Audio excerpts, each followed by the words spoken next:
O sexto passo hermenêutico que eu trago ao conhecimento de vocês são os tipos de textos que compõem a Bíblia. A Bíblia por si só é composta de vários livros, não é um livro apenas, são vários, é como se fosse uma mini biblioteca. Nesse caso, como ela tem vários livros e cada livro tem aspectos diferenciados, né, tem características próprias, nós podemos ter diante de nossos olhos tipos de textos diferentes dentro da Bíblia Sagrada. Então, podemos ter narração, podemos ter poesia, podemos ter profecia. Então, são vários os tipos de texto que compõem a Bíblia. E conhecer o gênero textual que nós lemos é uma das estratégias fundamentais para poder fazer a correta interpretação do texto bíblico que estamos lendo.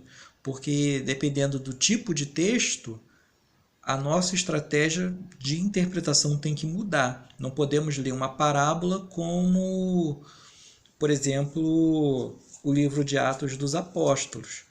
Não podemos ler uma profecia como um evangelho. Então, como um todo, né? Um evangelho como um todo. Então, saber o gênero é um recurso fundamental. Então, gênero, para trazer um conceito básico, é o tipo de texto, é o formato com que esse texto se apresenta ao leitor. Isso o texto escrito, mas também existem os gêneros textuais na fala. Só para trazer uma ilustração, o gênero ele tem um formato, né? Um formato que, olhando, você já percebe as características desse formato.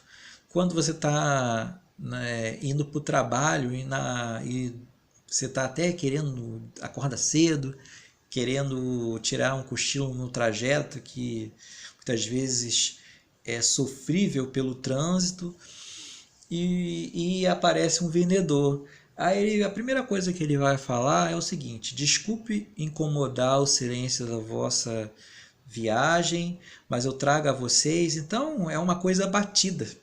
Todos os vendedores que entram no ônibus ou no trem, independente do produto que estão vendendo, eles vão começar o discurso deles assim, dessa forma. Então a gente percebe que esse gênero, vamos dizer assim, esse formato com que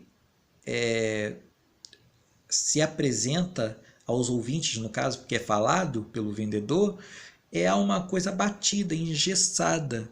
Então, de cara a gente percebe que é um texto oral cuja finalidade é a venda de um produto.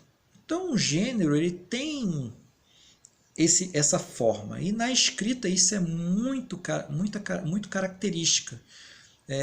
E o que acontece?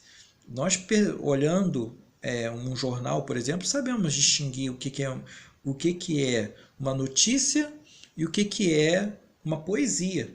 A notícia ela tem aquele formato muito caro aos jornalistas para prender a atenção de um leitor muito apressado com a correria do dia a dia, que vai se assentar, a notícia no caso, vai se assentar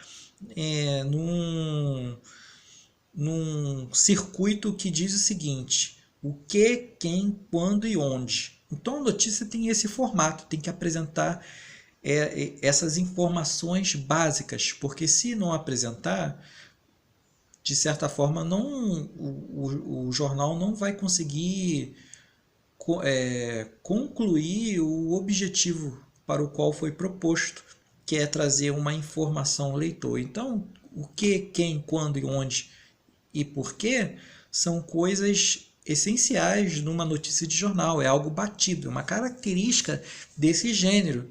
E outros gêneros, por exemplo, a poesia vai trazer estrofes, versos, rimas, vai trazer um ritmo, né, que mexe muitas vezes com o emocional ou com a reflexão do leitor.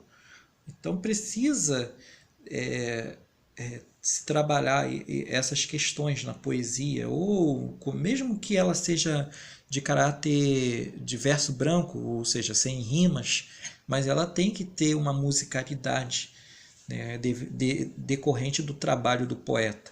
Então, gêneros são formas ou formatos com que o texto, qualquer texto, se apresenta ao leitor. E para trazer Deus, para trazer a história da salvação e falar a respeito do protagonista dessa salvação, usou os mais diferentes textos, porque uma verdade pode ser expressa de várias maneiras.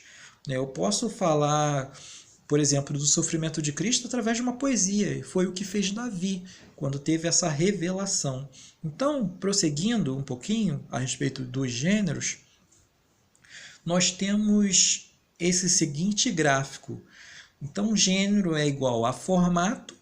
Aí na Bíblia, no caso, se referindo à Bíblia, nós temos o gênero narrativo, né? No caso, o tipo narrativo, que traz os evangelhos como exemplos. Mas eu posso também ter Atos dos Apóstolos, como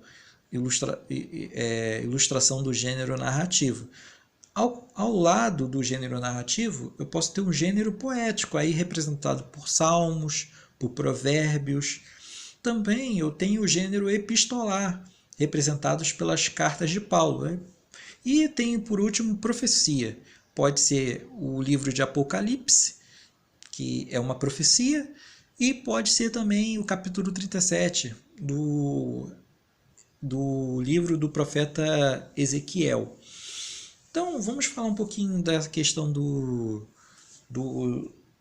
das cartas de Paulo. Quando você recebia uma carta, os ouvintes mais, vamos dizer assim, avançados em idade, como eu, por exemplo, então eu cheguei a pegar o período de carta. Hoje as pessoas, né, nem usam e-mail, usam mais o WhatsApp. É o momento, né, a moda do momento. Então o que acontece?